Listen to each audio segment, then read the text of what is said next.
उपेंद्र कुशवाहा और भोजपुरी के power star Pawan Singh की मुलाकात हुई और उपेंद्र कुशवाहा के आवास पर पवन सिंह मिलने के लिए पहुंचे हुए थे। बीजेपी की पहल पर यह खास मुलाकात हुई है। ये तस्वीरें आप देख पा रहे होंगे।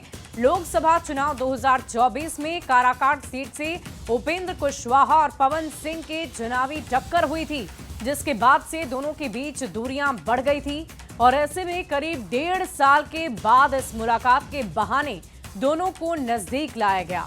शाहबाद को साधने की कोशिश की जा रही है और इस मुलाकात में बिहार बीजेपी के प्रभारी विनोद तावड़े और पार्टी के राष्ट्रीय सचिव ऋतुराज सिन्हा भी शामिल रहे।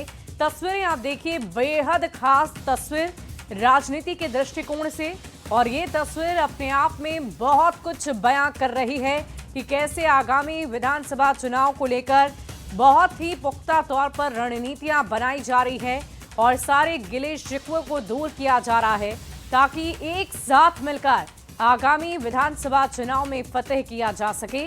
और ये तस्वीरें आप उपेंद्र कुशवाहा और पवन सिंह की देख रहे हैं। पावर स्टार पवन सिंह, ये वही पवन सिंह हैं जिन्होंने काराकाट विधानसभा क्षेत्र से चुनाव लड़ा था, लोकसभा का चुनाव लड़ा। उपेंद्र कुशवाहा ने भी वहीं से हुंकार भरी थी और देखिए, दोनों प्रत्याशी जब एक साथ एक विधानसभा क्षेत्र से उतरे तो दोनों में मनमुटाव होना लाजमी थी, लेकिन अब ये मनमुटाव दूर हो चुका है, जिसकी तस्वीरें आप देख रहे हैं। और देखिए, एक्टर पवन सिंह पर विनोद तावड़े का बड़ा बयान सामने आया है। पवन सिंह बीजेपी में हैं और बीजेपी में ही रहेंगे, चुनाव में बीजेपी के लिए काम करेंगे पवन सिंह। इस वक्त की बड़ी खबर आपको बता रहे हैं, विनोद तावड़े का ये बड़ा बयान। विनोद तावड़े ने कहा है कि बीजेपी के ही रहेंगे पवन सिंह। तो इस वक्त की बड़ी खबर आपको बता दें, पवन सिंह बीजेपी में हैं और बीजेपी में ही रहेंगे। विनोद तावड़े की तरफ से ये बड़ा बयान दिया गया है। चुनाव में बीजेपी के लिए काम करेंगे पवन सिंह, उनका कहना है, और कहीं भी पवन सिंह नहीं जा रहे हैं। इस तरह की चर्चा पहले भी की गई थी और इसी पर विनोद तावड़े ने कहा है कि पवन सिंह हर हालत में बीजेपी के ही रहेंगे। क्या कुछ कह रहे हैं विनोद तावड़े, आप सबसे पहले सुन लीजिए। बीजेपी में है, बीजेपी में रहेंगे। आदरणीय उपेंद्र कुशवाहा जी ने उनको शुभकामनाएं, आशीर्वाद दिया है और आने वाले चुनाव में एनडीए के लिए पवन जी सक्रियता से काम करेंगे बीजेपी के कार्यकर्ता के नाते। और आइए अब आपको जल्दी जल्दी मुलाकात के कुछ मायने समझाते हैं, बताते हैं। दरअसल पवन सिंह भोजपुरी फिल्म के पावर स्टार हैं और सोशल मीडिया पर उनकी करोड़ों फैन फॉलोइंग्स है। भोजपुरी सिनेमा के जरिए उन्होंने आम जनता के बीच बहुत ही गहरी पकड़ बनाई है। राजपूत समाज से वो आते हैं। आरा बक्सर इलाके में राजपूत निर्णायक भूमिका में रहे हैं। अब आपको जल्दी जल्दी पावर स्टार का राजनीतिक सफर भी बता देते हैं। पवन सिंह का राजनीतिक सफर कुछ इस प्रकार है। साल 2017 में पवन सिंह बीजेपी में शामिल हुए और पार्टी ने उन्हें स्टार प्रचारक के रूप में इस्तेमाल किया। पवन सिंह आरा या काराकाट से टिकट की मांग करते रहे। 2024 लोकसभा चुनाव में बीजेपी ने पश्चिम बंगाल के आसनसोल से उम्मीदवार घोषित कर दिया। पवन सिंह के विवाद गाने वायरल हो गए और पवन सिंह के विवादित गाने वायरल होने के बाद मार्च 2024 में विवाद बढ़ने पर पवन सिंह ने टिकट को लौटा दिया। मई 2024 में बीजेपी ने पवन सिंह को निकाल दिया और पवन सिंह ने काराकाट से निर्दलीय चुनाव लड़ा।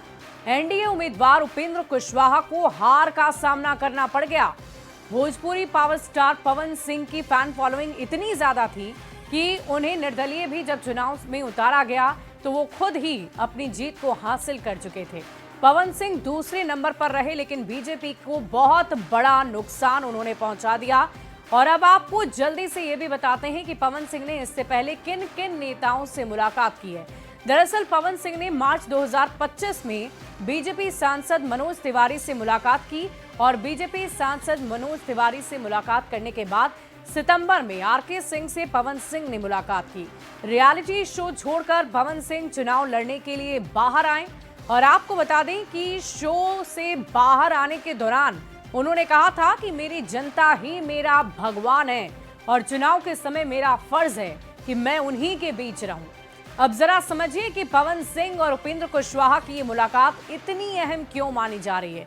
दरअसल बिहार में विधानसभा के चुनाव होने हैं और लोकसभा चुनाव 2024 में भोजपुरी के पावर स्टार पवन सिंह की चर्चा बार बार हो रही है। इस मुलाकात को लेकर इसलिए क्योंकि ये मुलाकात बहुत कुछ दर्शा रही है। बीजेपी की मजबूती, एनडीए की मजबूती और कैसे मनमुटाव को दूर कर दोनों ही नेता आपस में एक साथ हंसते मुस्कुराते आपको नजर आ रहे हैं। इससे दो तरह के मैसेज देने की कोशिश एनडीए की तरफ से की जा रही है। एक तो एनडीए की एकजुटता के मैसेज को देने की कोशिश की गई है इस तस्वीर के माध्यम से, इस मुलाकात के माध्यम से, और दूसरा ये मैसेज देने की कोशिश की गई कि किसी भी प्रकार से बीजेपी छोड़कर पावर स्टार पवन सिंह कहीं भी नहीं जा रहे। बढ़ते आगे, सुपौल के छातापुर से बीजेपी विधायक